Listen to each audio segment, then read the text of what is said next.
There we go.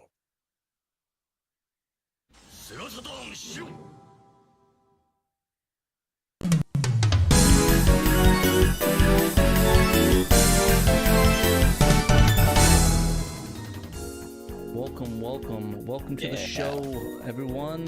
Welcome to the SHIRO show. We're back. What's We're up? back after Welcome. a nice break. All three of us yeah, still left. that's right. We were gone last week. Yeah, celebrating Valentine's Day. Yeah, what did you And guys everyone do? else is here with us too. Everyone's back here too. Thanks for joining us, everybody. Thanks for Yeah, joining the party. we've got Neil Henderson, Tales of Saturn, Wiener Bob, Analog Black Sheep, all the regulars. Eric's here, Devout Craziness, Captain Hodden, Monfus, Paul Bort, Mike Garcia, Pudgy's here, Pudgy Bunny, Dragons of Saturn, Notorious VDP. I love that name. Best name ever. We got Slow Coin, Double Dime is here. Albert, Albert, AM25, and Lee, Toast with the Most, Scotty Mo, Faux Show, Toasters and with the Starlight Witch mostest. Gaming. Sasquatch is here as well. Thanks all you guys for joining us. 34 people in chat right now. Give us a thumbs up and help the stream. And welcome to SHIRO Show. So Valentine's Day, what do you guys do? It was for me. It was like a lot of last minute shopping. Oh, really? Yeah. Well, because for the kids too, it was like I had to get something for all three of them. But what did you guys? cute. What did you guys do last week since we didn't have a SHIRO show? I took my girlfriend to the classic white person place for Valentine's Day. Cheesecake Factory? Yeah, it Cheesecake was. It Factory. was Cheesecake No Factory. way! Nice. Oh wow! Dan Classic- called it. Classic white person. To be fair, he probably saw my picture on my picture. No, actually, I didn't say where I went. I was just against the wall when I that's have on funny. my Facebook page. Yeah, classic white person Valentine's Day. Nothing but the That's classic good. for us. We had a good time. We waited. Cheesecake Factory. Cheesecake Barrel, Cracker Factory, Cheesecake Cracker Barrel. Barrel. Yeah, Yeah, that Cracker would Barrel be was my second choice. Cracker Barrel. Cracker Barrel Just a would be, bunch of white would be folks. that'd be too white for me. Bunch I of have a limit. crackers.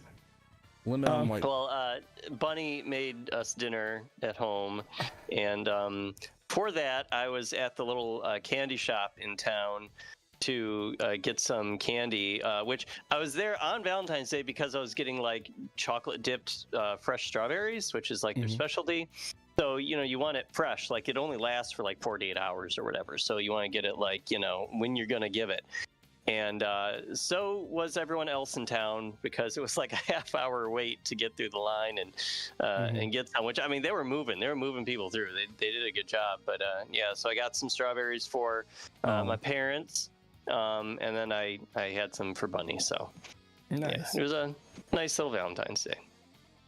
So you feeling sweet. better now, Dave? I know you've been fighting stuff for a couple weeks now. Yeah, I He's mean, been fighting those I'm still demons. not 100%. I went to the doctor actually and was like, yeah, this has been going on for like 3 weeks, a month or something. And I'm still got like this terrible cough. And I don't have, it's nothing. It's not like pneumonia or anything. They just said it's just a long one. You just have to kind of, Yeah, that happened Pat to me. knows though, like, I think it kind of this happens to me whenever there's like a sick season. And it just hits me hard, and it takes forever. I had the same yeah, thing, so- Dave. In December, like the cough lasted like a month. I was like, oh my god. Like, I know, you'd it still- sucks. like for like the 4 runs of SHIRO show when I got sick afterwards, I would periodically cough and mute my mic for the last 4. And I think one of Yeah. the editor's corners, I did the same thing where I was still coughing, and it was like a month later. The COVID stuff, man. It just lasts forever. When Pat got COVID, like literal COVID, he sounded like Jay from Jay and was Silent funny. Bob. That was epic. He did That the was whole, still my he did favorite the part whole of it. thing live. The whole, yeah. And I Snooky swear you sounded bookies. spot on. Jeez. It's that Yeah, Jersey maybe I accent just mixed sound with, like my voice is gone, but we managed to do a podcast that we put out last week, even though my voice was gone. We talked Neo Geo games. that was So fun. that was fun. Yeah, that was a lot of fun. Pat, That was good Pat podcast. knew Very a lot long, more about it but than I Very did. thorough. Yeah. I was still I'm missing like- some gaps though that you got me on, like some of the other obscure ones, like the awful, what was that awful one? What? The fighting game?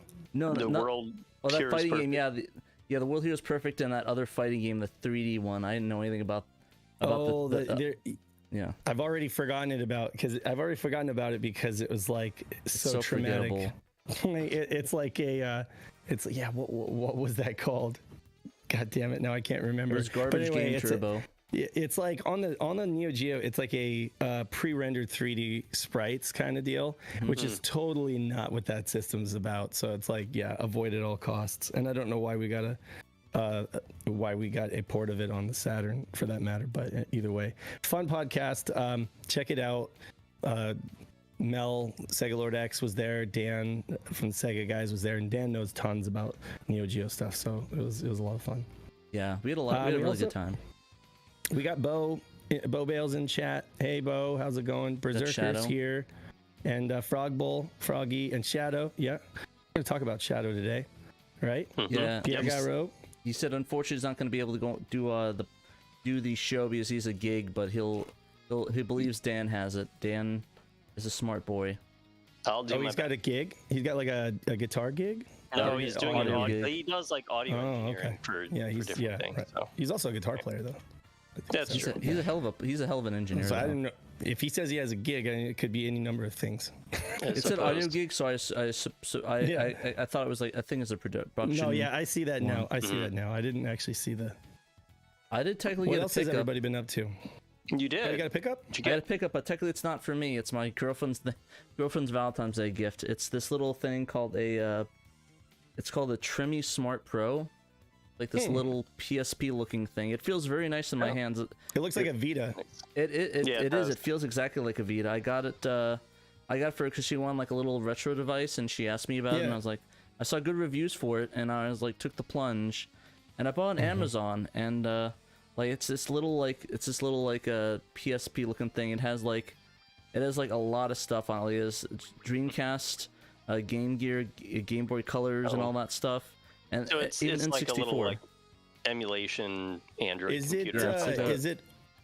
Is it ARM based or like x86? I believe it's Linux? ARM. It runs a RetroArch on it. Okay. And how's the Dreamcast emulation? Like It actually isn't bad. Really? It's actually pretty decent. Like I was playing some, playing some Sonic Adventure and Marvel vs. Capcom on it, and it ran pretty well. I had put a bunch of games on it, and it actually came preloaded with a bunch of games. I don't know how legal that is, but it came preloaded with a ton of games. I know. I bought it on Amazon. It was like the things that it was really it was like $90 for it. It was really, really cheap, and it was really good. Do you have a Steam Deck? I can't remember if you said you had a Steam Deck. No, I don't have a Steam Deck. Oh, yeah, okay, all right. Because I know some folks use like a Steam Deck for that kind of thing, or there's so many devices out there. I need to find something like that. It's been a very long time since I bought like an emulation device, but I'd like to get one that's like able to handle at least everything up through Dreamcast. Yeah, I mean, I can give a pretty good review for the Trimmy Pro. I'll send you a link to it, Dave, if you want to check it out. Does it do PS2 as well? I'm not sure. I think it does as well, but I didn't do any PS2 stuff on there. It'd be nice to have everything up through like the 5th gen covered. That would be good. Does it do Saturn? You haven't mentioned if it plays Saturn. Oh, right. Yet. Yeah. Well, if it's ARM based, it should be able to. I haven't tried it though. It had a Saturn thing, but I didn't have it loaded on there. I don't know. If my girlfriend wants Saturn though, she can ask and I'll put it on there for her. But I mean, that would be want Saturn. That would be I don't like know how's it gonna work out. Yaba Use would be ARM based, right? Like they would have a emulator for that. I would imagine. I'll have to see how to add the stuff on it. It came preloaded with a bunch of emulators, and I just added like that and put a bunch of ROMs on it. So it should be good to go. I'm excited for her to get it. She really wanted it. I got it for Valentine's Day. Nice. Of course, and gave her all the chocolates and stuff, and all the the typical stuff. So really excited about that. And hopefully she'll enjoy that. If not, well, hopefully I'll find something that she enjoys and she'll enjoy that instead. But I think she'll love it. She really is excited. We played retro games on the MiSTer and she had a lot of fun. Like we played Double Dragons and stuff, and I didn't realize how bad that game was. It was pretty horrendous. You gotta play that. What was it? That Dungeons and Dragons. What was it? Like a quiz game. That was fun. That was my favorite part. Oh. Yeah, there's a Dungeons and Dragons quiz game that Pat has. What was that MAME? No, that was on the MiSTer. Yes, it was on the MiSTer, but was that okay? I'm sorry, but what was that emulating? Just the arcade cab? Yeah, it was arcade, the CPS2. CPS2, right? Because that never got like a port to home consoles or anything, right? It was No. just CPS2. Yeah, so there's this CPS2 Dungeons and Dragons quiz game, and Pat and I were having a blast in the Sega lounge with that, even though it is not Sega at all. Like we were just playing the hell out of that. Because we put and Michael having a lot Jackson of on fun. there, and we were like, hey Dave, you want to have some fun? Let's do a quiz game. And like we kept getting people coming up and helping us with it. They're like, what the hell are you guys playing? And all the all the questions are like 80s and like very early 90s or like 80s and older. So you kind of, the younger people were just like not able to help. They're just like, I have no idea what the answers are to these. Dave killed it on the sports ones because I was like, right. And Pat had the music and like pop culture stuff. But if folks like quiz games, check out the Dungeons and Dragons CPS2 game. That's a lot of fun. I'm gonna see if I put it on here. That way we can play that. But I do want to play that with her and see how far we can get on that one, because that was honestly is probably up there as one of my favorite CPS2 games. But I'm a sucker for quiz games. I love quiz games. Like bar night trivias. Gotta love it. What's up, Eddie G? Thanks for joining the chat. So aside from Valentine's and that pickup, have you guys done anything else this week, or do you want to get into the news? I don't know how much. I guess we have a lot to talk about, right? Yeah, we got a couple weeks worth to talk about, but I think Pat and I wanted to talk a little bit about the Retrobit controversy that broke today, huh? Let's do it. We'll be quick on that. So so this is, I guess it's technically allegedly, but there's a lot of evidence. But apparently, there are receipts. Some of the Retrobit games that got released, like Grey Lancer and a couple other ones. Yeah, like on cartridge, like with English translations to them. Yeah, for the first time. Yeah, apparently have. I'll see if I can pull up the article with the receipts, but it apparently used fan translation assets in it, which was not good. Like they're clear evidence that. Permission or paying them or someone named Crocodile, spelled with like K's and a Y. It's like KROKODYL. They posted a link to their GitHub from their Blue Sky account, and on their GitHub is basically a blog. It's not like what you normally think of a GitHub as. With code, and he titled it, "Has Retrobit stolen fan translations to put in their repros?" So it gets right down to the point. It's very long. It's very extensive in all of the evidence he gathers to show that fan translations that had been released for free onto the internet years before have a lot of coincidences. They resemble these Retrobit releases that have happened recently. And the thing about the Retrobit things is, like, Retrobit wasn't saying with each of these we're using somebody's fan translation. They're saying no, it's a new translation. We respect these other fan translations, but this is a brand new translation. We have a very talented coder, and it doesn't look like that is the case. Of course, we don't know anything for sure, but he documents extensively where the translation just looks like it was lifted wholesale. Interesting.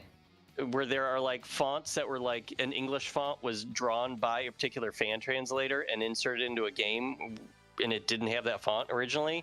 And the Retrobit translation uses that font style, right down to like weird little like errors to how the font was shadowed or something. He picked out like a weird spot where like a pixel was missing from the B's shadow, and it's there in both the fan translation and the Retrobit one on a particular game. Yeah, you can see Shockman right Zero. Shockman Zero. What was the other one? Grey Lancer. Grey Lancer.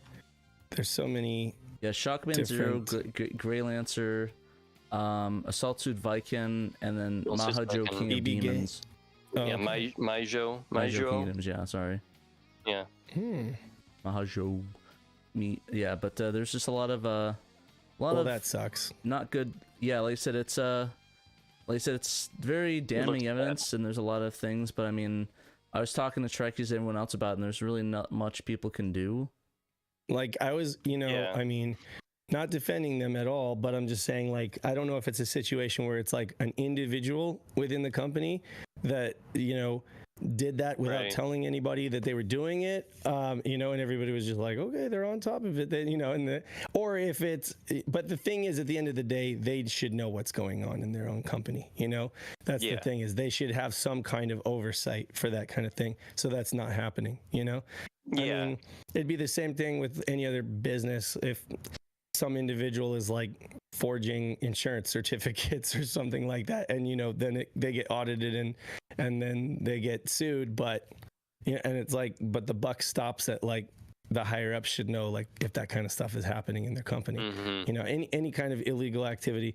In this case, I don't know, like, I don't know if it's a thing where the fan translators can really like do anything, like sue or anything like that, or if it's more or less just a matter of like bad will, Yeah, because, I mean, your translation is a copyrightable thing. It is your own work, Yeah, I guess that's true. But it is, I guess, still sort of in a gray area where you've made this work available in the form of a patch to a game that you don't have the rights to. So it's like, how solid are the grounds to actually sue anyone for just taking your translation? I don't think patch? they would, just because they just don't want to. Most fan translators don't even want any kind of legal entanglement. Nor would they really have the money to usually to fight a company. And if a lawyer comes up to them and it's like, "Why did you do it for free in the first place?" Like, they wouldn't. A lot of them would not get it. They'd be like, "You shouldn't have done the work for the first place for it." It ends up being a situation where this for-profit company, in the retro game scene, ends up generating or garnering bad will, the same way folks at Terra Onion have, the same way that folks at LRG have, and then it just kind of leaves a bad taste in folks' mouth, as if there wasn't already, with Retrobit. I know, like, I've been a vocal supporter of their stuff before, just because they put in an effort for Saturn, but at the same time they catch a lot of flack for quality, especially quality over time. That's where you really see the things tend to kind of break the more you use them. And I mean, we all have at least one OEM Saturn pad lying around that's still kicking, 30 years later.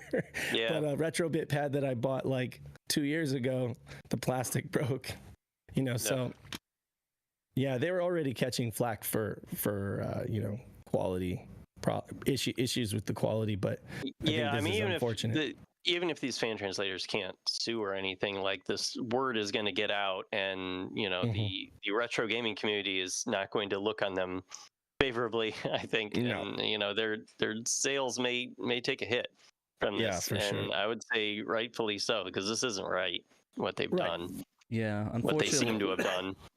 Unfortunately, a lot of companies are like in a lot of heat for that. I know LRG's in trouble for their NES cartridges that are using the wrong voltage that could damage the NES or the cartridge itself. So there's a lot of or burning games to a CD and selling it as a CDR. It's like, do the right thing, folks. Come on. We know you're small. I mean, in a lot of cases, these are small companies. Maybe the the margins are thin. I mean, and they have to pay the bills. But I mean, if you're sitting there thinking, should I do this or not? The answer is no. Do the right thing. Like, why steal from? If you have to steal from independent, folks in the community, just don't release the freaking game, or work do the with work, them, or work with them. Yeah, there you go. Look what happened with the dudes with Rainbow Cotton. I wonder why I brought that example up. Weird, huh?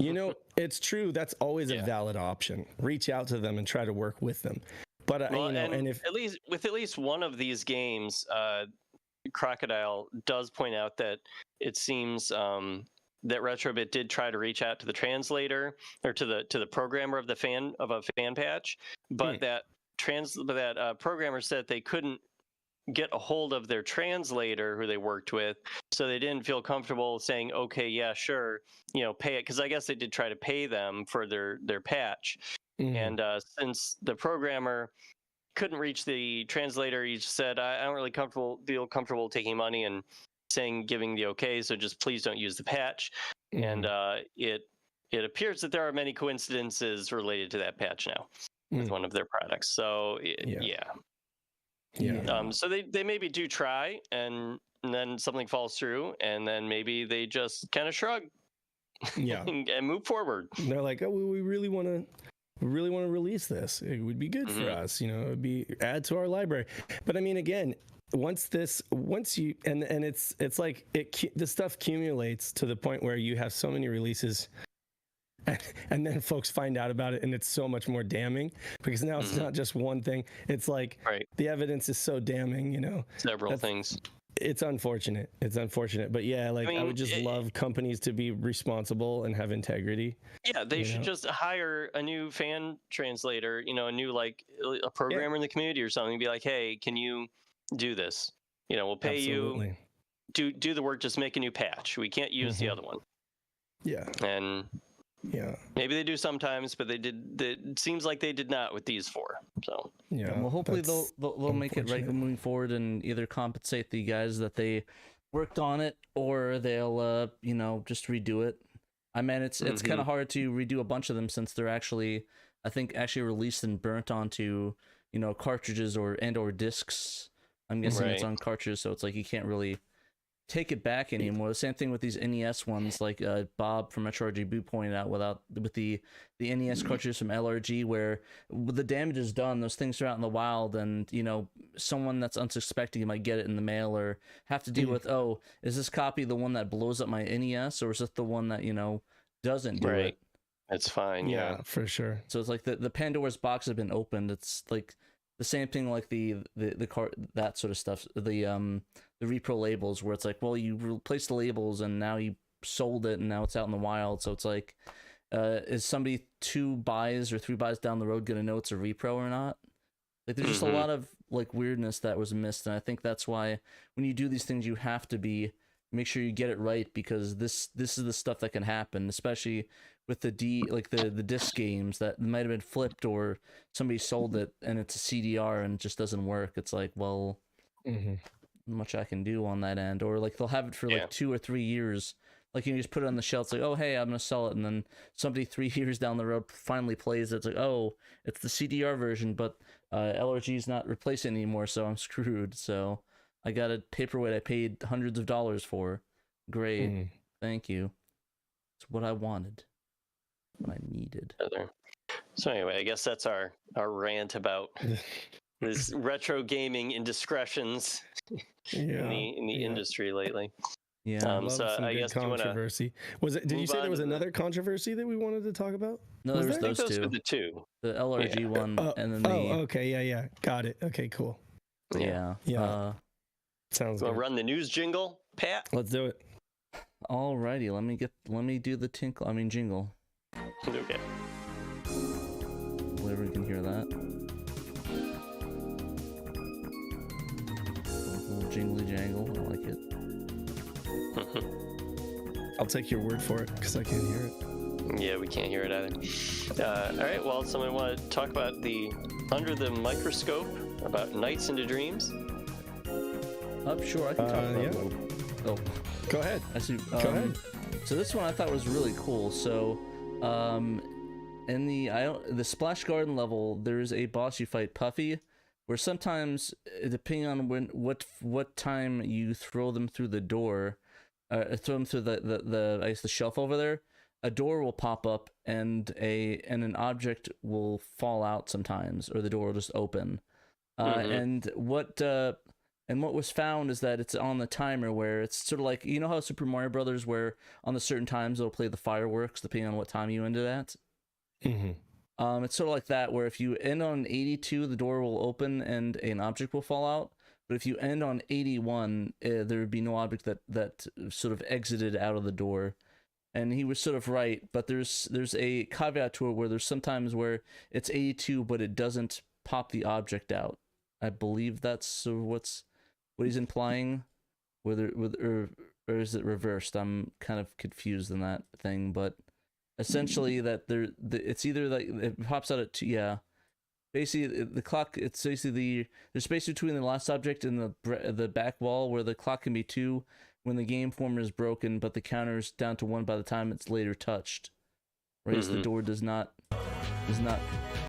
throw the object through. So, am I understanding correctly that this is an object that we've all, like, fans of Knights have known about, but he just wanted to dig into like why it was like variable, like why it would pop out sometimes, and why it wouldn't pop out other times. Yeah, okay. And it's a little bit more than as well, but well, he's in the chat, right? I mean, he could comment on that. Yeah. Let me know if I got that wrong, Bo. That was the gist that I got, though. Is like, what was the impetus for like investigating this little thing? Yeah, it was just to find out why it sometimes pops out, and why sometimes it does. And he also found that the item is in Christmas Nights as well, since there is that the Robotnik version of this boss.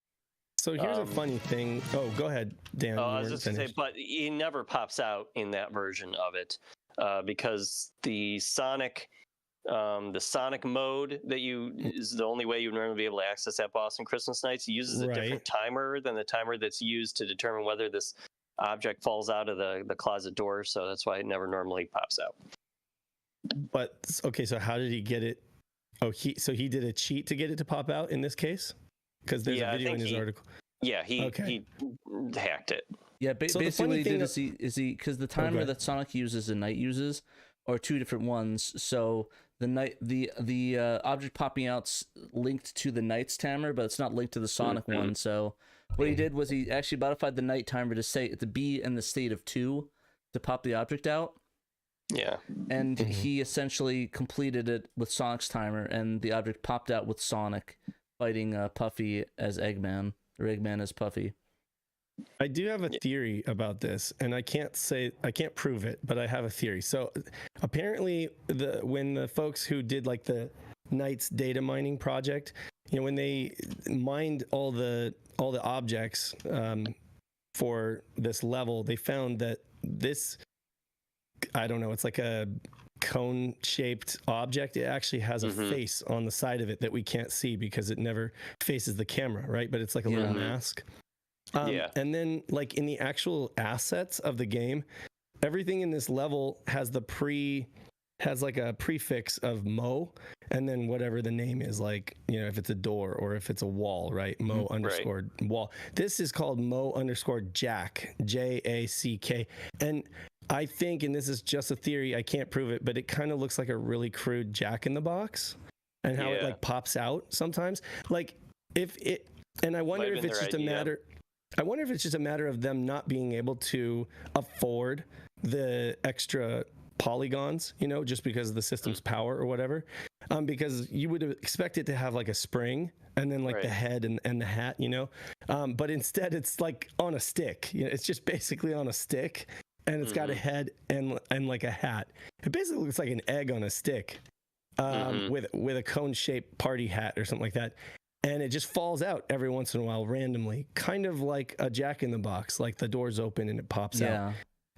So my theory is that it's kind of an underbaked thing, like that somebody wanted it to be like a Jack in the Box, because that would really fit with the whole Nights into Dreams theme. And somebody wanted to like pop out when you beat the level, but maybe they just didn't have enough time to finish the animation and add the enough polygons to make it a believable Jack in the Box. But they started because it's called Mo Jack. So that's my theory. Everyone explains the mask 2 texture on it. It would explain why it has a face, but again, so if you put all those things together, it's kind of interesting.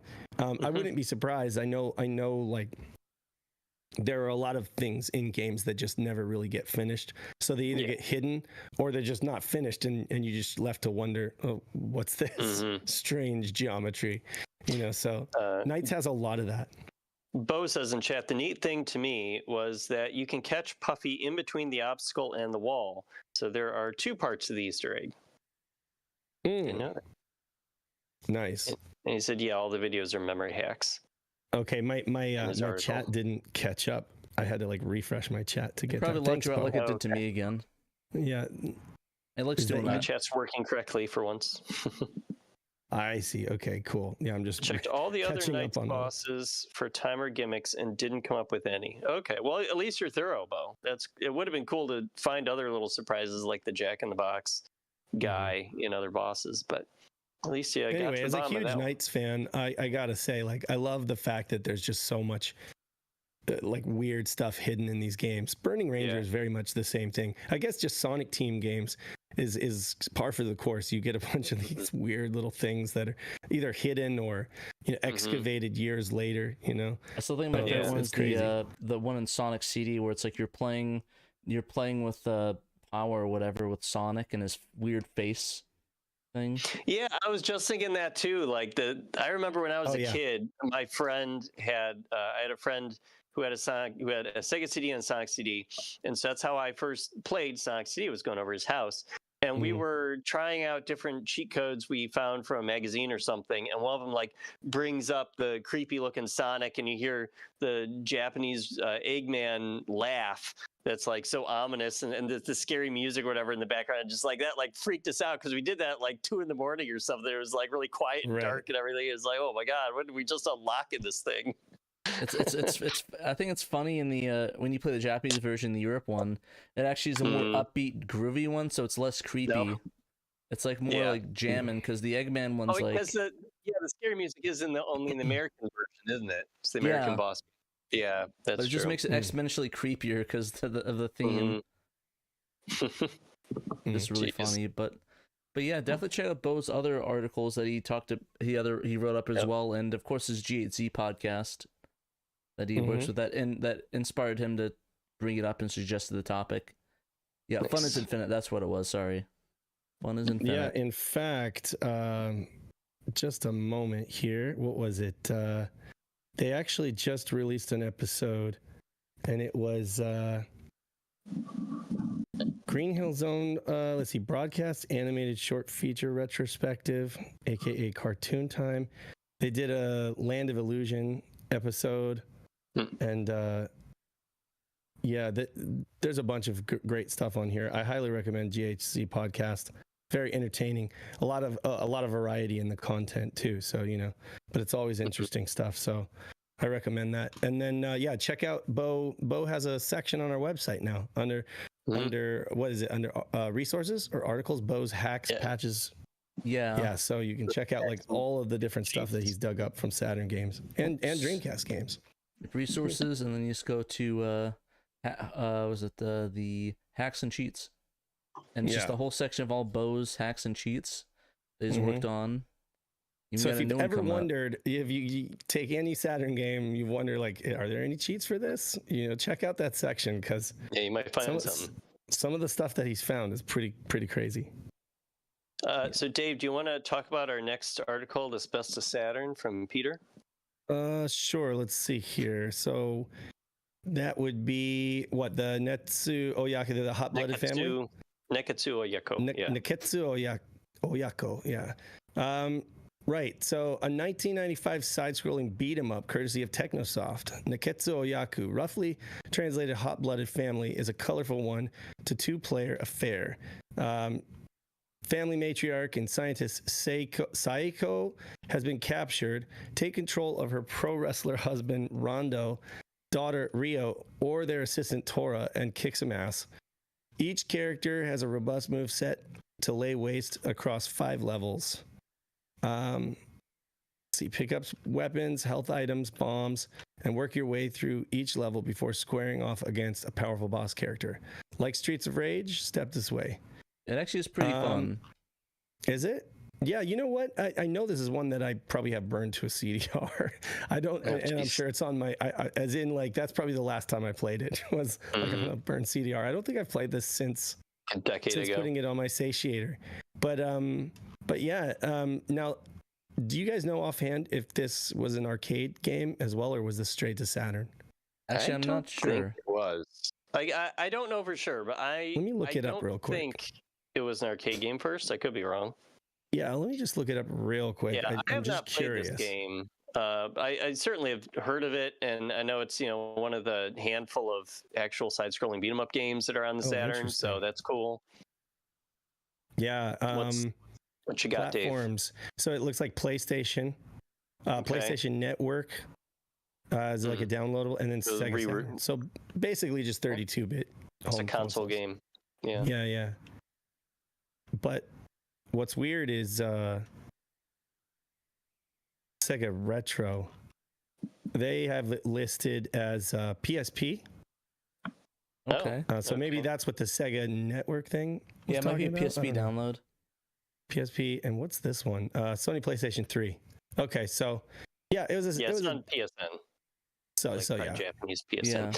Gigi in chat said, "I always really loved Nekatsu Oyako. Each character has Street Fighter style special moves, but they're nowhere to be found online except on some random forum that I have bookmarked." That's good you found it. Interesting. Okay. Huh. Yeah. PS1 got an unfinished version. Saturn got the good complete version of Nekatsu Oyako. Interesting. Got the good stuff. Go Saturn. I've seen this game at Steve's booth like multiple times. Oh, right. But the cover always kind of throws me off. It looks like it doesn't look like what it actually is. So that's interesting.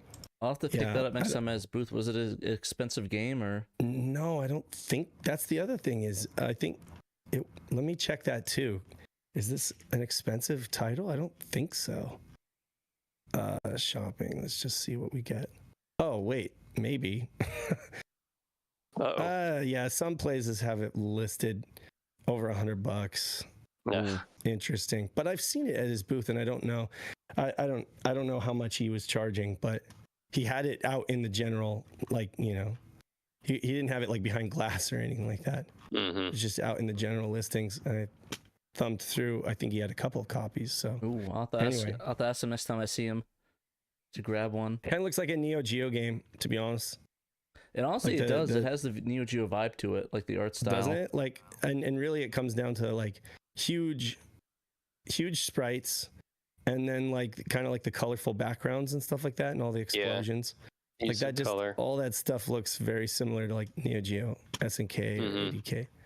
Yeah. Interesting. So yeah, that's one to check out.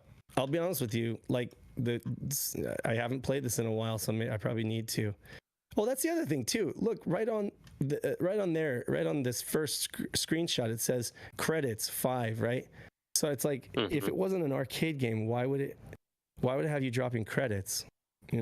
Old school game design, I guess. Press 2 player to start, and then it's like you have credits. I don't know. That's what made me think it was perhaps like an arcade game first. Yeah, but, I don't know. I'll have to check it out again. It's been a hot minute, but yeah. Definitely check it out, guys, if you can afford it. Saturn MiSTer Core adds Titan emulation and additional light gun support. Is that Dan? So have you tried this on your MiSTer? I don't have one of these light guns, so I can't try that on my own. I've not tried the STV support either. Wait, what is this? Is this a Sinden light gun? What is that light gun? That right there, I believe, is the Sinden, that I used for my banner image. And that works with the MiSTer? Yes, it now works with the MiSTer, with the Saturn Core. Behind. Well, that's awesome.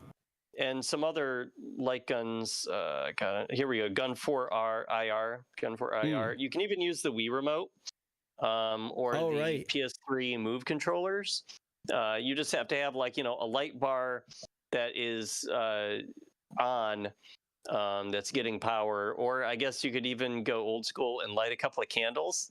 They joke about that in the MiSTer server, but I think they're serious too.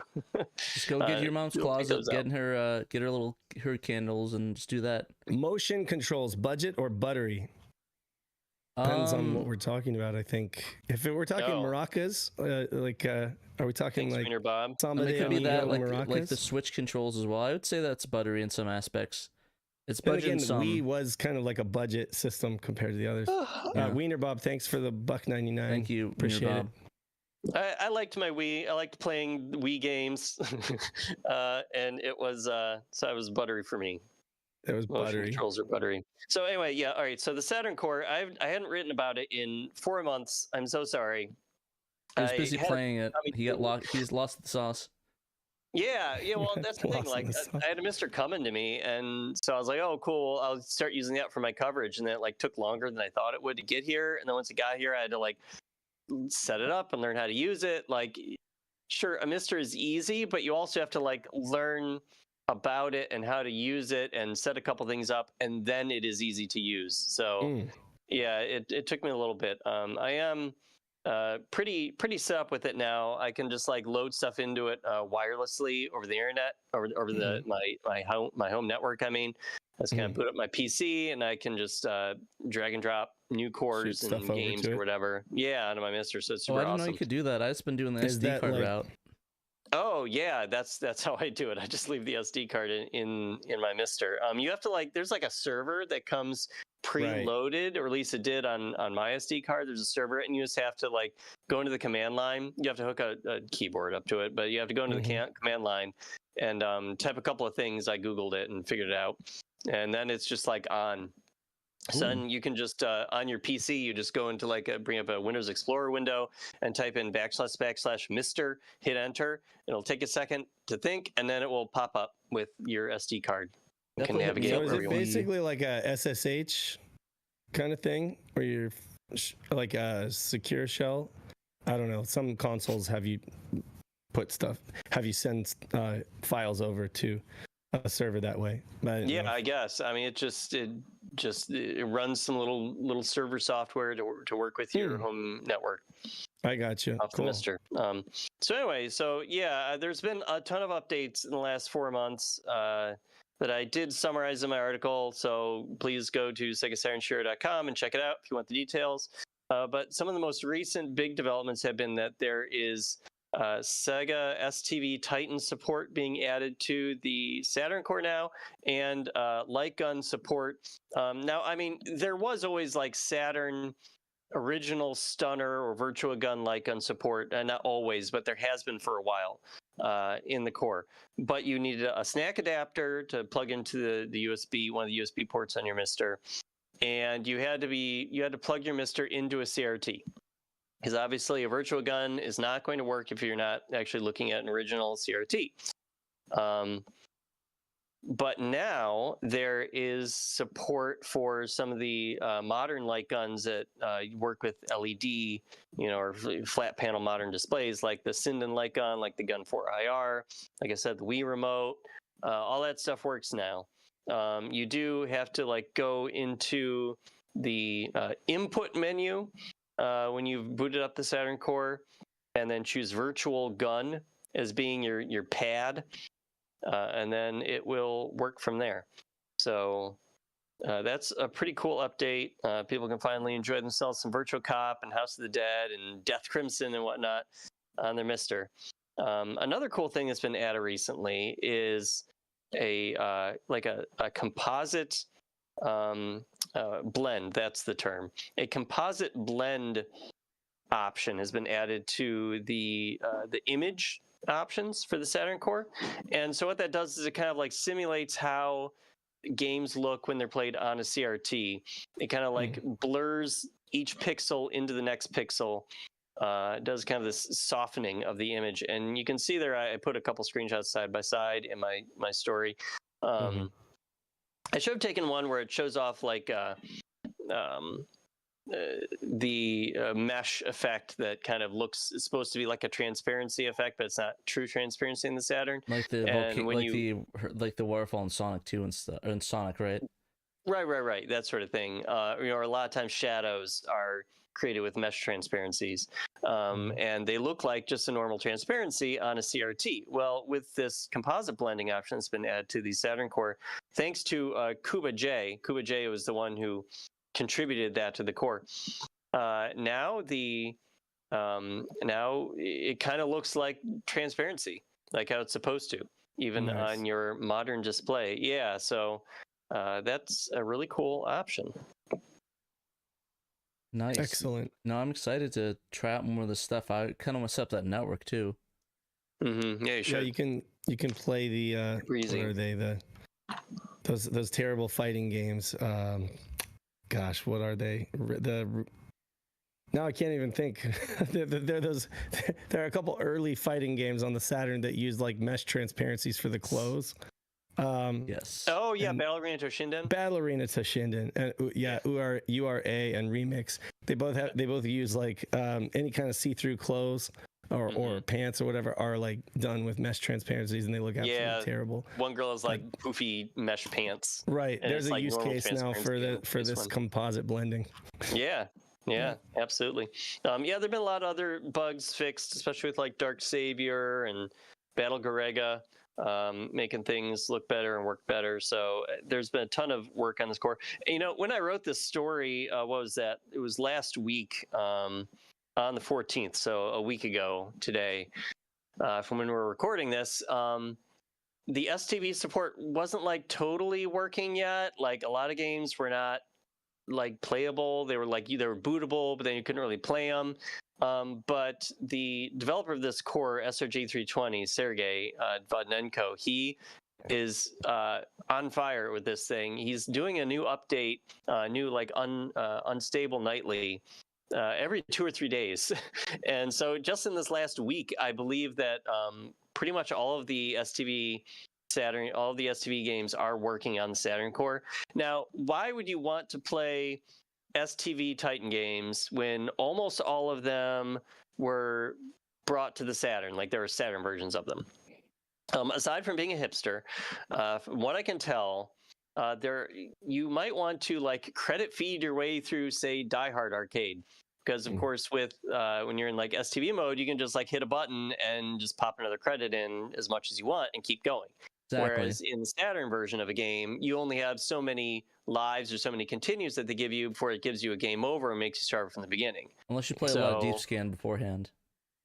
Yes. So that would be one reason. Also, some people in the MiSTer course seem to swear that the STV versions look a little better than the Saturn versions sometimes. I don't know if that's just people's imaginations, because I mean the hardware really isn't that different, right? So I don't know about all that. Well, there are some differences. I mean, like with Radiant Silvergun, it's essentially like a different game. Like they've And I mean, some might argue, oh well, it's better Radiant because of the cutscenes and stuff on the Saturn. But the music is different, and I would argue that they're both good. In fact, I have the Radiant Silvergun music on like a mini disc, and I've got like the STV version, the Saturn arranged version, and then the orchestral version, and they're all great. And I go back and forth to each one, going like, which one do I like better? I don't really know. The STV version of those tracks is actually really good, and so there's a reason why folks might want to play the STV version. Another reason. Also, like Radiant Silvergun doesn't have cutscenes on the STV, and it plays a little different. It's just like the pacing of the game is a little different. It's a little faster. And it might even be a little bit more challenging, to be honest with you. But yeah, I know Ben is an expert on that. I can't remember all the differences, but yeah, he said there were quite a few. So yeah, definitely. I wonder about the look part. Is it a matter of like the pixels having a different dimension? Like, are they square pixels, or are they? Yeah, because I don't know. I don't know what the difference would be in looks between one or another. Yeah, I mean, maybe some polygon games. I mean, it seemed like people were inferring that some polygon games specific had examples. A little. I know. I'm sorry, I don't have any. I'm just brought this up offhand. I didn't actually write about this in the story about why would you play an STV game, but it was just something I'd been like reading about in the Saturn MiSTer server. The Saturn channel of the MiSTer server. Before we wrap and move on to the next thing, I just wanted to mention real quick that as far as the updates that happened a little more in the past, one of the biggest ones was that the Saturn core was updated on the main MiSTer branch back on January 13th, which was the first time it had been updated on the main branch in 7 months. So that means when someone boots up their MiSTer and just hits the update all option, and it just automatically, if you're connected, to the internet, downloads updates for all of the cores on your MiSTer, all the latest version that's been put onto the main branch. It will get a version of the Saturn core that was put on there on January 13th, so very recent. So a lot more recent than the last one was like in June. So a ton of stuff had been fixed and added and improved in that time. So that's really cool. So now we're a little more than a month removed from that, and there have been quite a few updates since then. It's like if you don't do that update all thing and get like if like the main branch hasn't been updated recently with a new version of the core, then to get a new version you have to go onto the MiSTer server or onto a GitHub, download the unstable nightly version of a core, and then plop it onto your MiSTer's SD card, and then you can choose that specific version of the core as opposed to whatever the latest main version is. So it's like probably not a lot of people do that. Which is why it is big when there's finally is an update to the main branch. You know, now because it's all kind of a the pain to get normies, the, if you will. Yeah, it's just kind of a pain to get the core all set up, doing the nightly builds and having to put on a hacked or like a unstable MiSTer thing. It's just a pain, but that should be easiest to pull it. So yeah, that was another good thing. All right, well that's all I got with the MiSTer. Well, big updates, lots of stuff. Hopefully I'll write about it again a little sooner than 4 months from now. How are you? Did you end up picking up a keyboard for it? I remember you were talking about like having. Yeah, I didn't pick up a keyboard. I just used like a cheapy USB keyboard that I had around. I had actually kept around in the living room for my Xbox. If like I needed to chat to someone in PSO2. I could just like plug the keyboard in real quick and type in. So yeah, I just plugged that into my MiSTer. Nice. Okay. Cool. Yeah. Up next, we got the editor's corner. We talked about that. You did mention that. Ragnagard, Pat. That was the one to avoid, like the plague. Ragnagard. Oh, Ragnagard. it's a bit of a rag. And Galaxy Fight. Nobody liked Galaxy Fight because it's too damn hard. That's what it was. I don't really, Pat and I don't really mind the way it looks. I think we were both on the same page about that. But it was just, I mean, it is a little generic. But again, fun fact though, it was developed by the same company as Santa Claus. So it was gosh, what's it? Sunsoft, right? Sunsoft was the publisher, but it was actually a tinier developer called Santa Claus that did Astra Superstars for the STV, for the Saturn Titan video, and then they also ported Galaxy Fight to the Saturn along with Astra Superstars, and Astra Superstars was a much better game, but yeah, so it did have a weird. Those were the two that were like nobody should play this. Oh, and nobody should play Fatal Fury 3. It's just garbage. No one should play Fatal Fury in general, but the funniest thing, Real Bout is fine, you know. I meant the original 3. Sorry, so I meant right. Yeah. Okay, yeah, the original 3 with the lanes and everything. Yeah, it's just not great. Go play Mark of the Wolves or the new City of the Wolves coming out. Oh yeah, when does that come out? By the way, City of the Wolves. I think it's in March. Oh, okay. Wow, soon. Okay, cool. Yeah, I saw people talking in my PSO2 server about playing it, playing the beta. I played it at Gamescom, and I had this weird guy that was behind me. Was like, "I'm the best in the world at this game. I will defeat you." It was like this big, heavy-set dude. He was he was a weirdo, and I was like, "Was ist ein Problem?" It was just really funny. There was just a lot of weirdness, and then I saw him in the hall later. It's like, I am ex-military, for the whatever the German equivalent of the special weapons are. I think GSN. He was a really big weirdo. I don't know what was up with him. I don't know if he maybe had some issues with him or he was just an a-hole. But it was pretty weird. Okay. Sorry, but I played him. He was like sitting behind me in line. That's why I brought that up. But it was a good game though. Got my ass kicked really hard, but still fun. Quick rundown of the podcast, I guess, as we kind of talked about everything in series. So King of Fighters 95, 96, 97, they're all a part of the Orochi saga. Every single one of them is worth playing. They're all good fighting games, but each one kind of iterates and does a little bit better. With 97 being arguably the best on Saturn. 98 is like, I would say, the best. You know, it's the GOAT, but we didn't get it on the Saturn. But you got it on the... Did we get 98 on the Dreamcast? Yeah, the Dreamcast. Yeah, it's called 99. It's like Dream Match, Dream Match or something like that. Yeah, but either way, we all agree, you know, King of Fighters 95, for the longest time, folks couldn't even play it because you'd need the ROM cart, so you would actually need the physical game. Fun fact, somebody recently released a patch for that. So you can actually, I believe, just use a 4 meg RAM cart, or use it like a RAM cart and burn the disk, and all the data is on the disk, and it will write it to the RAM cart. So folks can now, if you have a MiSTer or if you have like a ODE or whatever, you can play King of Fighters 95 now, no problem, via that fan patch. And then What's 96. fun is when you have a satiator and you have the game disc on your satiator, and then you have the actual ROM cartridge in your Saturn, and you can still play it. Right. This is true. Yes, You can do that too. Fatal Fury series. Don't play Fatal Fury 3. Bad port by Sims. Real Bout, Fatal Fury, and Special are both great. I think we all agreed that the regular Real Bout is the way to go, though. Samurai Showdown 3, 4, and then RPG. I don't know. Nobody was like a big Samurai Showdown fan. Maybe it's just because it plays so differently. It's like a slower, kind of flashy. Sam Show was never really my thing to begin with, to be honest. Never really your thing to begin. But I watched a video recently about the translation of the Neo Geo RPG, and man, I really want to. I need to burn a copy of that. I don't have like an ODE for my Neo Geo CD, so I need to like burn a copy of that and play it, because it looks actually like a lot of fun. And there's actually a patch for it as well that will lower the random encounters. It's not in Japanese or French anymore, so it works. It's not, and I'm hoping maybe somebody will take an interest in translating it for the Saturn too, because we did get it on the Saturn. But it does exist. If you guys have like a emulate, you could even just use a Neo Geo emulator and play it that way. So maybe I'll do that. It'll be easier.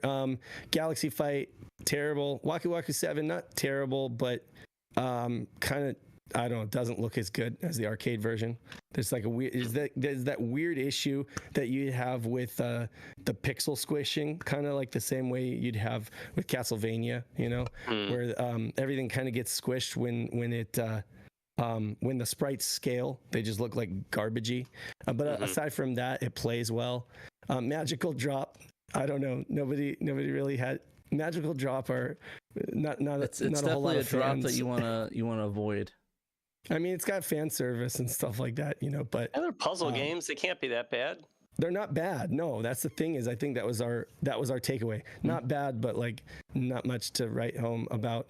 Same thing with Stakes Winner, horse racing games. If you like horses, play it. If you don't, don't. Right.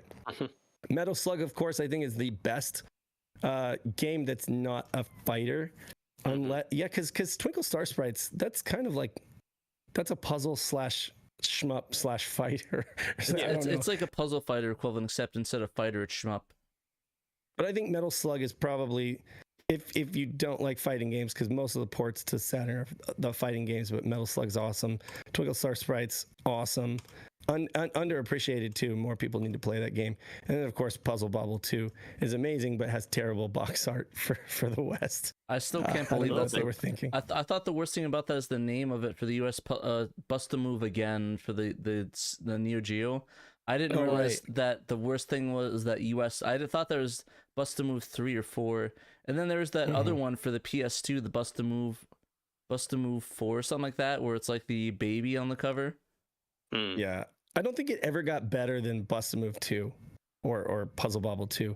Like, I think that's where it was just like it was perfect. You didn't really need. I mean, the same thing with Tetris. They've messed with it a million times, and I guess the Tetris effect is pretty cool.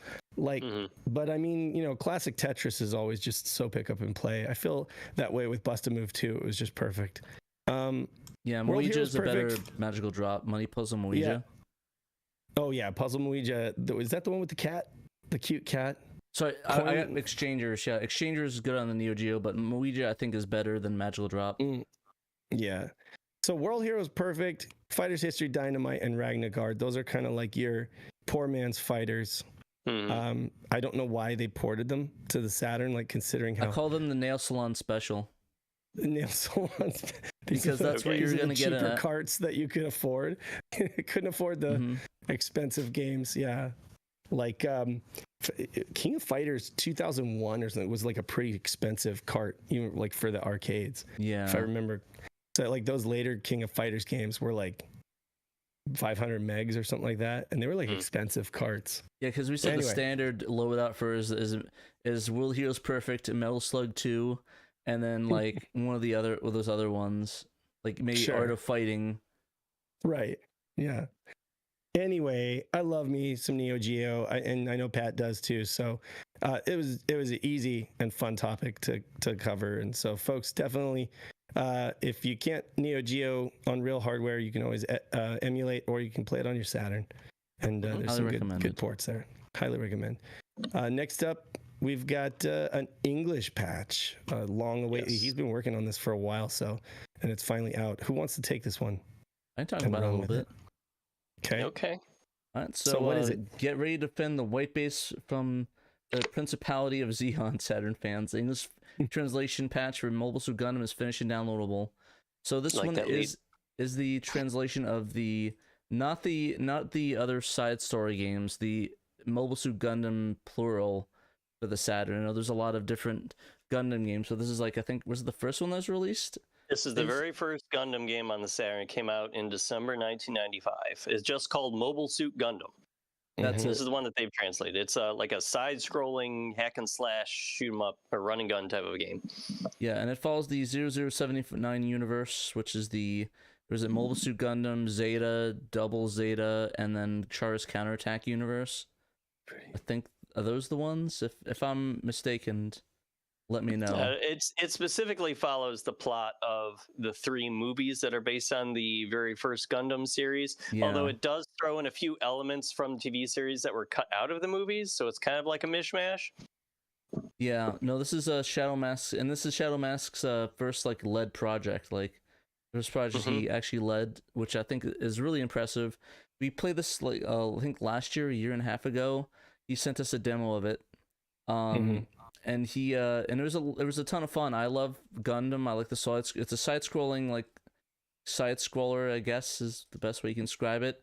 And he uses assets from the visuals from the FMVs from the 3 movies, and I guess some of them are specially made for both this and the PS2 copy. Which he actually used the PS2 copy to downscale to the Saturn one to make it a little clearer when he did the subtitles, I believe.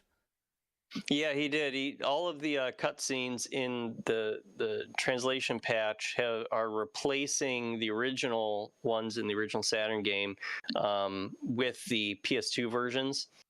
Obviously, it still has to be kind of like downscaled a little bit from the PS2 because the Saturn can't do like 480i or whatever, but he did that just so like there wouldn't be a loss of quality. They're all pretty much the same with the exception of the very first intro cutscene. They like redrew it for whatever reason. It follows the same general plot, but they redrew some parts of it. Yeah. And I asked Shadow Mask about that, and he said that he decided that it wasn't worth like using the original Saturn version, and that it's going to look worse. He figured people wouldn't really care if like a couple of shots were different, because they still look nice.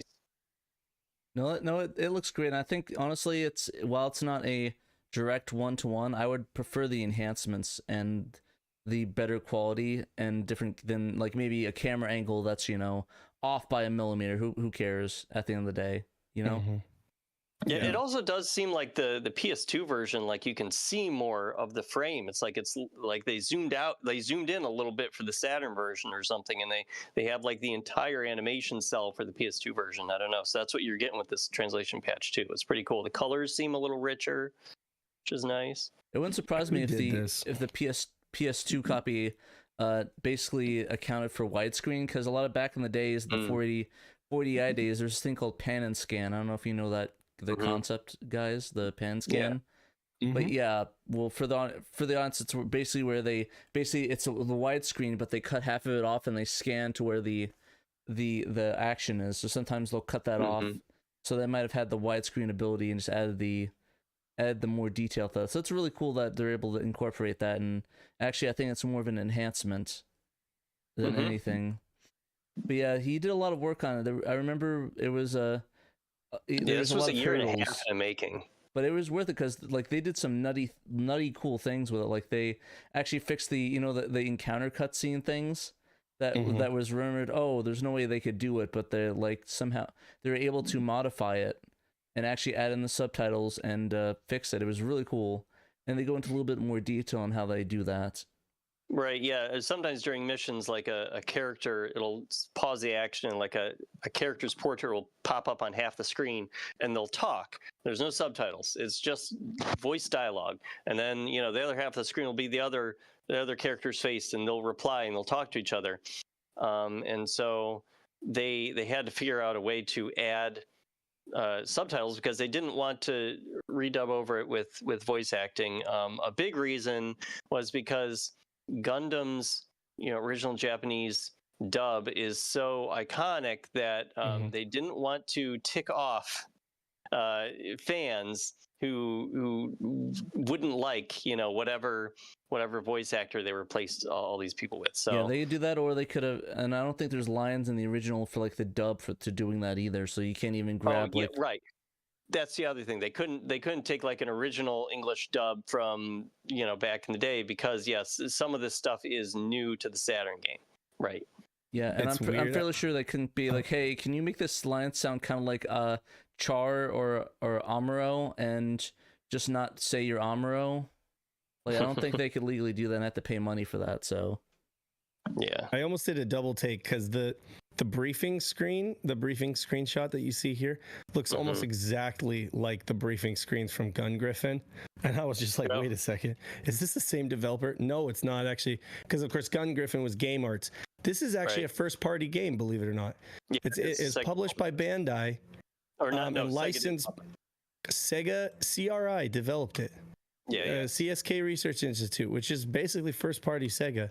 So this was developed by CRI, but published by Bandai, and of course they licensed the Gundam from Sosu Agency or whatever, Sunrise. But that's interesting. I didn't realize this was CRI developed. Yeah, but there's a lot of really cool intricacies, and apparently Bo had a part in it as well, adding some of the menus to make it easier to get the cheat codes up. Yeah, so the original game had cheat codes to access this cheat menu, but it was kind of hard to enter. You had to like enter in a long code, which we can talk about in a minute because he did put up an under the microscope feature talking about these codes, but they were super long. So that was he thought, well, why don't I just make a little hack, change it so it's just one button and there's no timing. So that's what he did. So now with the English patch, if you're on the main menu and you haven't like hit start to go to look at the options yet, if you press the X button, it will bring up this menu where you can choose your stage, choose the area within the stage, make yourself invincible, change your pilot level, watch different movie cutscenes, change what the health level for the white base is, which it's labeled as WB defense. That's the white base's Warner Brothers health defense level. Yeah, the white base's health level in this game goes down as you miss targets. If you let somebody slip by and you don't blow them up, I guess it's assumed that they got through and damaged white base a little bit, and it's bad for you if white base runs out of health. So that's what that's about. Interesting. Yeah, but and we're actually gonna talk about a little bit in the under the microscope that's coming up too. In a little bit. But yeah, essentially you did a great job. There's an all-star team that worked on it too. It was let me get the names. Bo Bales for the debug menu and the hacks. Silos for the additional hacks. Malenko for some of the graphics. Solo Nerfherder for the translation. Trekkies Unite and Danthrax. Trekkies Unite for the view tools and Danthrax the research and testing. I wonder who that dude is. Probably really cool. No. Yeah. Berserker. CRI is the company that made. CRI is basically CSK is like Sega's parent company, and CSK Research Institute is CRI. They were responsible for the middleware called Cryware. That Pat, you would see that on Dreamcast titles and stuff like that. So yeah. Pat, you read the team that assisted the main team. The main team's above that, and that's Shadow Mask, who was the localization lead. He was the graphics artist, the video editor, and the script editor, so he did a lot. Mr. Conan was the reverse engineer and the tools developer. He did a lot of work to add subtitles to those mid-mission interstitials, so they didn't have to try to redub them or whatever. And then Wired Crackpot is the translator and script editor for this game. Yeah, sorry about that. That was my bad. Thank you for catching that, man. Okay. Yeah, that Wired one. Crackpot has worked on a couple other translations for the Saturn in the last year, including Jung Rhythm and the retranslation of Silhouette Mirage. So she's been busy. Sorry about that. Didn't mean to snub you guys. But no, yeah, that's there's a lot of powerhouse on this team, and apparently they're working on a new one coming up. Yeah, well, they're looking at it. I don't think they've officially. I guess they sort of have. So there are a couple other games that are similar to this one on the Saturn that are based on Z Gundam or Zeta Gundam, and they both came out in 1997 on the Saturn. And so Shadowmass is looking at doing those next, possibly, since they use the same engine. And I guess there's even less work to do. There's just FMVs, narrated stills, and gameplay. And Wired Crackpot already transcribed the in-game text for the first of those two games last year. So yeah, they've already put a little bit of work into it. So yeah, we'll see. We may have some more Gundam games coming from them. I'm excited. In the future. I'm excited to get those Gundam games, and if they can ever hit up the side stories, that'll be awesome. I think that's a big want on people's hit lists. Those are the ones that are like Gun Griffin, right? Yeah. Do you guys know what Gundam means or what the name comes from? It's like gun arm or something. It's gun. It's a mashup of the word gun and freedom. But freedom, okay. But instead of DOM, it's DAM because furidamu in Japanese. They pronounce it DAM. So yeah, should have been gun Gundam. And freedom. Yeah, Gundam. Yeah, I subscribed to a Japanese podcast that was joking about that recently, and how like you would never it's so you would never like come to that conclusion as an American. But anyway, that's apt for the story of Gundam, so right. Anyway, so this is awesome. That'll be going on my satiator this week. That's a great Gundam job fun game. On the game. Yeah, I did run through the game through like a beta version of it to check and make sure everything worked and nothing was missed, and a couple things were missed and there were a few typos. So Shadowmass was cursing under his breath at me for delaying the patch release because he had to fix all the shit that I found. But it made for a better thing, a better patch in the end. And yeah, so I played through the whole game, and it's pretty fun. It's cool. It's a side scroller. It's you're shooting stuff, you're slashing stuff. It's a good time. So we did a gameplay of the beta one a year and a half ago, maybe. Yeah, but a little over a year ago. So it's on the YouTube channel. You can check it out. I'd like to do another replay of it, like a completed one. It is one of those games where it doesn't save your progress. So kind of like Bulk Slash or Stellar Assault, you have to play through the whole thing in one sitting. However, with the awesome cheat code that Bo Bales added in or made easier, it was already in there in the first place. But if you just put in that cheat code, you can choose any level you want. So if you have to quit halfway through, you can pick up where you were before, and you can even increase your pilot level so you have your different upgrades available to you again. So yeah, that makes it a lot easier, a lot more palatable if you don't have much time. And even then, like, I don't think it took that long to beat. I mean, I had Invincibility on, to be fair, because I was just trying to check the translations and stuff. But I think it took. It's not that hard, yeah. A little over an hour and a half, something like that. So maybe if you're dying a little bit, maybe it'd be closer to 2 hours. Like, so it's not too bad. Yeah, so not that bad. If you guys had breezed through it in like an afternoon, it's not like levels of difficulty. Once you learn how to play the game, it's pretty easy. Yeah, it's not too bad. It's not a super deep game, but it's still a good time, especially if you're a Gundam fan and you kind of know what's being referenced by the plot developments and whatnot. So anything else before we move on? I don't think so. Do we want to skip over the Best of Saturn for the moment to go to that under the microscope? Yeah, might as well do that. Yeah. Okay. Go for it, guys. Saturn enthusiast Shadowmask has just published his new translation patch, and that prompted Bo to check out the game for hidden goodies. And he found one, a very useful cheat menu. The code seems to have remained undiscovered for almost 30 years, and he's not surprised. It was very difficult. It's very difficult to enter. It's not difficult to enter in Shadow Mask version, however, which you guys pretty much already talked about this. Since he provided this patch that makes it easily accessible from the title screen, just press X to bring it up. And in addition to the cheat menu code, the game also has a movie select stage. Movie select and stage select codes. These have been on Japanese language cheat sites for ages, but aren't well attested on English sites. So yeah, here they it's are. not very accessible in English. Yeah, so And now it this is, just thanks makes to it Bo and super our site. accessible and fits right into the patch. So yeah, that's great. Yeah, he had looked into this more than a year ago. And so when he found, well, actually, no, I think he looked into it a little over half a year ago. It was like the summertime last year when he found these cheat codes and let Shadow Mask and the team know about it. And they were super grateful because that made it much easier for them to skip around the game and test and make sure that, they were getting stuff translated correctly. So he just That's held on kinda to this funny. under the microscope. Yeah, he just held on to this until the patch was out to kind of pair it with it. Honestly, that should be good. That should be kind of a cool thing you could do, is like go to like translation teams, be like, hey, here's a cheat code, so that way you can use their debug menus and their like other things, so you can actually debug it yourselves. Mm-hmm. And of course, he gets into all the technical stuff in his article, so be sure to check that out on either his blog, 32bit on Substack, or on our site, SegaSaturnShiro.com. Mm-hmm. Anyone want to read Peter's little thing on Deep Fear?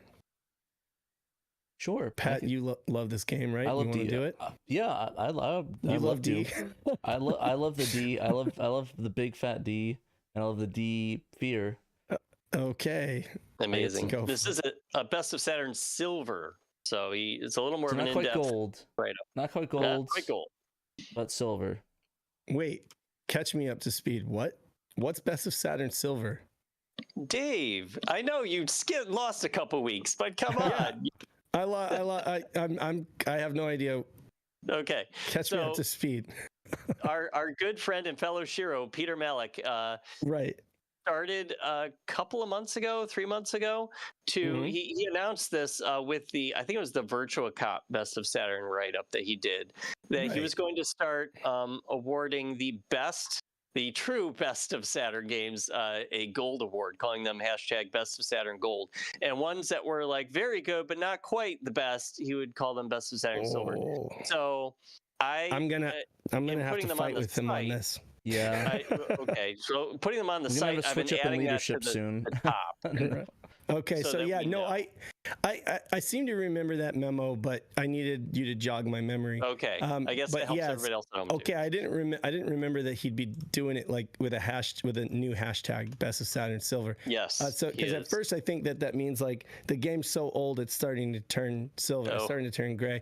No, but see, all jokes aside, this is a Best of Saturn Gold. Come on, folks. Damn. Deep Fear. Dude, he didn't give a Best of Saturn anything in particular to Vampire Savior a couple weeks ago, and I was incensed, man. This is absolutely elite. Yeah, no, silver, not gold. Vampire games. Vampire Savior is gold. That's gold. No, yeah. Peter, of course. Peter's this is like trouble. Best of Saturn Silver according to Peter's personal taste. Knights is going to be a gold, right? Which I won't disagree. Yeah, I wonder. Yeah, a little bit of bias there, Peter. Think so? I mean, like Sonic R. I put that in the silver. I put that in the bronze or silver category. That into the brown section. You put that in the trash. Damn. No, man, I love me some Sonic R, but I wouldn't put it gold. I would never give it a gold. He's given Dragon Force gold, and fair enough. I agree. Dragon Force Christmas is gold. Nights gold, even though that is only a demo disc technically. Christmas Nights is really really good though. Virtua Fighter 2 is gold. And it's a gift that keeps on giving, guys, right? Because every year folks bring out the Christmas Nights. But yeah, seriously, if folks have not played Deep Fear, Pat, why is Deep Fear so good? So it's good because it's a game that you do things in. Oh okay. No, basically it's a pretty much a Resident Evil style game. The security camera angles, and essentially it's kind of a unique system because it's not quite like the biggest gripe with Resident Evil is the move and shoot, and you can actually do this in that game.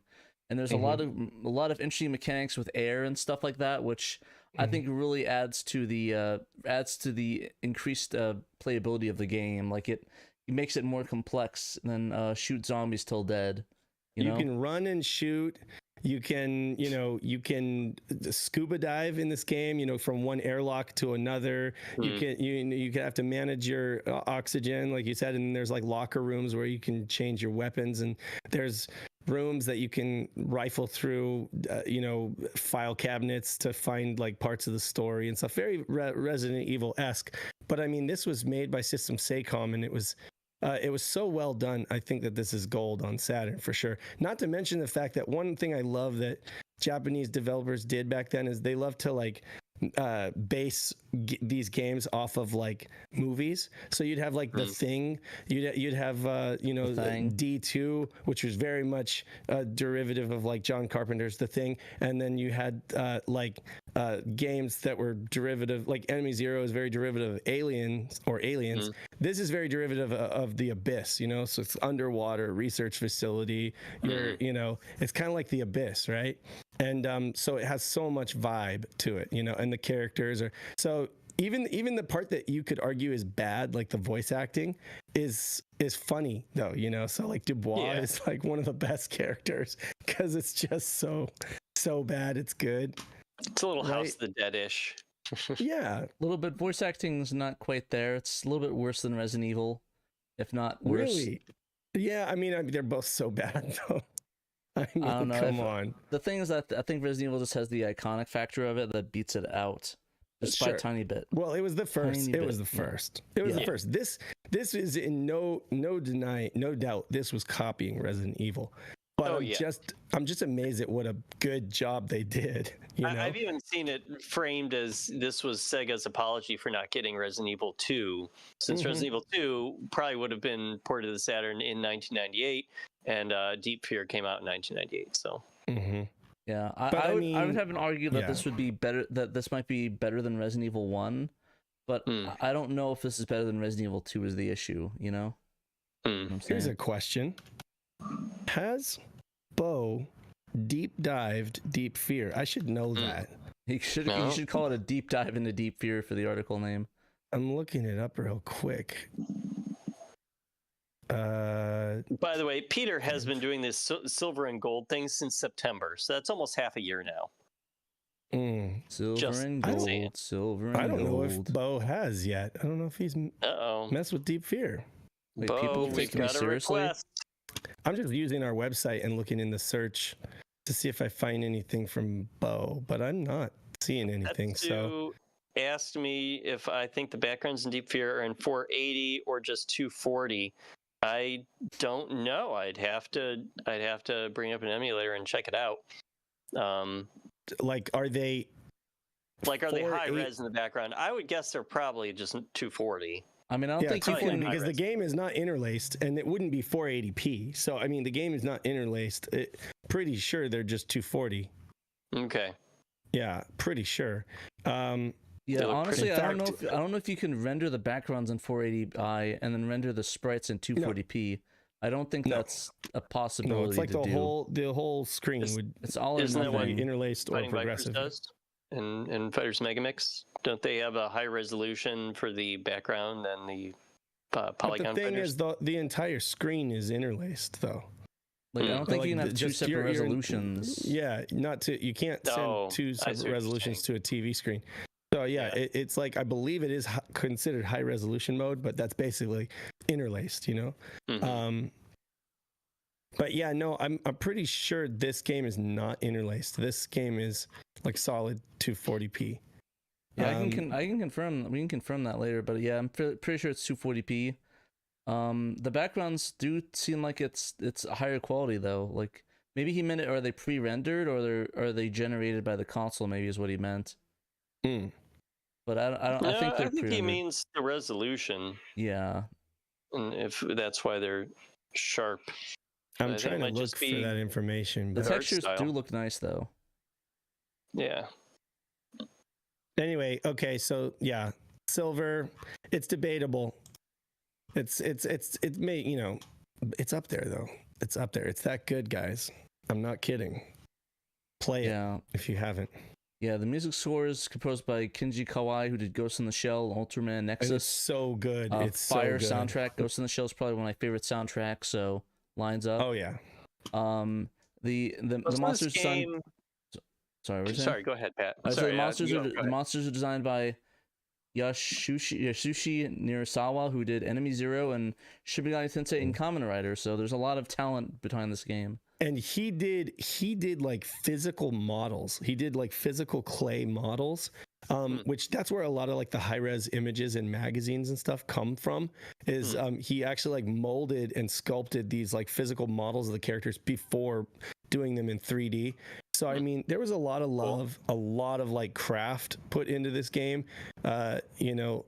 And I mean, it's just such a shame that it came at the end of the Saturn's life, and did get a you know, like a silver, a US version. Like it was ready to go. Yeah.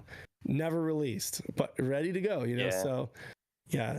But Europeans got it. Yeah. What were you gonna say, Dan, about the game though? Like just a little bit ago. Well, I was gonna say that didn't Ryoko Kodama? Yeah, didn't she direct this or produce it or something? She did. Yeah. Actually, that's a good point. I forget what exactly. I'm sitting here trying to search it up. No, yeah, I seem to remember that too. It was System Saycom, but was she heading it up? Deep Fear. Yeah, she was the game developer credited with being one of the producers for Deep Fear. Okay. Alongside Noriyoshi Oba and Koichi Sato. Yeah, so I don't know, does that mean that... I'm sorry. So say GG asked a question. It's like somebody makes you get down here why the voice acting was so bad in the 90s, like games like these. It's mostly because the actors they got are pretty much regular people in Japan. They're just regular okay actors, and the thing is that a lot of them were directed to sound a certain way. Like I know that the person that did Ryo Hazuki's voice was directed to be very cryptic, like the way he was. It's just the time. It's just where the industry was. I mean, you think about like why does old music from the 20s and 30s sound the way it does? Because they'd put an entire band in a room and record them on one microphone, you know, and then there would be all sorts of compression and you know, like noise from that, you know, and you'd never hear like the individual cymbals or anything like that, right? But it was just a product of the time, and technology got better, and the music industry became a bigger business. Same thing with the game industry. At that time, it really was so early that your team might be 12 to 20 people making that game. Now it's like you have an entire building, like 100 people or 200, 500 people making a game, and they have an entire department just for motion capture and an entire department just for sound. And there are like multiple jobs within sound, you know. But back then it was like, oh yeah, we don't have any extra budget for voice actors, so let's just get let's get the janitor to come in and deliver some lines, you know. So it was very novel too. I mean, you think about CD Media, that was the first opportunity to do voice acting, you know. And that's when they really stepped up too. I know the US stuff like that always stepped up. Like it was like because they still had famous people in the games past that, like and all the famous of these actors, and nowadays it's like they're getting AAA people. It's just kind of crazy how far it came. You make a good point too, Pat. Like there was a difference in priorities, I think, with a lot of the US games that you would get like on 3DO, right? And like those FMV games that were like super prioritized, like high quality FMV video and voice acting, and it would kind of be like a made for TV film, but the game would suck ass, right? Whereas like with the Japanese studios, they're like, we just want to make a game that plays really well, and if we have some people to do some voice lines, great, you know. But I mean, they prioritize the game being good, which is why you could still play Resident Evil today and enjoy it, you know. But you can't play, I don't know, just name a random 3DO game. What's the one with Mark Hamill? That game with Mark Something Hamill? Assault, Shadow Assault, or I forget. Assault. Did you say the one with Mark Hamill? Yeah. You're gonna get in a fight with Danthrax. Are you pissed off at Wing Commander 3 right now, Pat? All I'm saying is that I will get up off this couch. All right, let's go. Wing Commander had good gameplay. Wing Commander had good FMV and good gameplay. It was an exception to the rule. Yes. But a shockwave assault is what I was thinking of. There's an example of like, oh well, the FMV is pretty good. Oh, the gameplay sucks ass. So it's just the way it was back then. But now everything's a AAA production and everything has they to have be all these actors and stuff like that. We're back to all the famous actors. All these voice actors are gonna get your Nolan Norths and the other dudes. Laura Bailey's. Yeah, Laura Bailey's. Who's the guy that Troy Baker's? People like that in the game. You're gonna get those industry standards. So, and the standards definitely went up. What's really amazing to me is this like rinky-dink. What are they called? The bulk slash team. Who did this like amazing fan translation on zero budget? Yes, intentionally zero budget. Seriously, like you guys make professional game studios look bad. I think it's mostly just the technology they have, because true.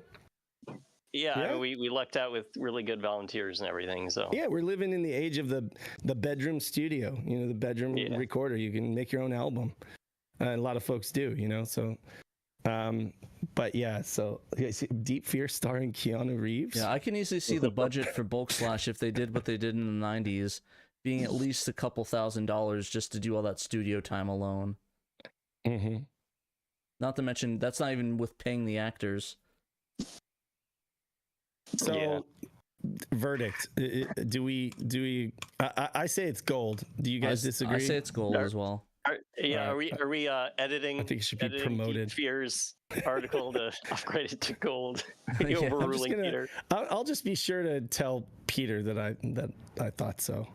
Okay. It's funny. Yeah. No, it's okay. I'll let him have it. It's his article. Yeah. He wrote it. He can own it. But see, he's gonna give Congo. He'll give Congo like silver too. Oh my God! If he gives Congo silver and nothing to Vampire Savior, I will lose my shit. Right? I won't be beside myself. So Vampire Savior didn't get a rating. It just was like no. It was just the best of Saturn. It was just the best. Okay. Well, maybe he just hasn't gotten around to it yet. But I guess it's bronze. If it's not silver or gold, then it's bronze. Oh, it deserves. All right. Well, do we want to roll the Patreon jingle? Yeah, sure. Let's roll that beautiful Patreon jingle we got by. All right. Mr. By Random. Mr. Random. I totally almost didn't forget his name there for a second. Thank you to Random for all of our new jingles. Thank you, Random. Peter is awesome. David, Peter is awesome. I agree with that. Yeah, Peter's an underdog.